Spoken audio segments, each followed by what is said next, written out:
There's two traditional ways to do a hip replacement. You go through the side, you take down muscles, which are called the abductors, one that are responsible for lifting our leg that way. The other way is to go through the back, which is our external retainers, which turn our hip out. By going through the front, we don't cut any muscle at all. We just spread the muscle apart, and we're able to do the hip replacement without detaching any muscles whatsoever. Now, this is leading to two things.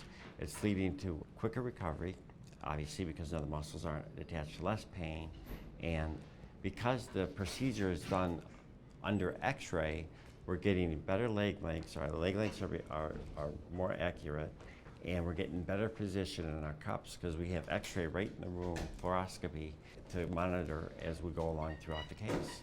One of the things that I'm most amazed at is the recovery time for the anterior hip replacement. People are coming in at 2 weeks independent of canes or walkers.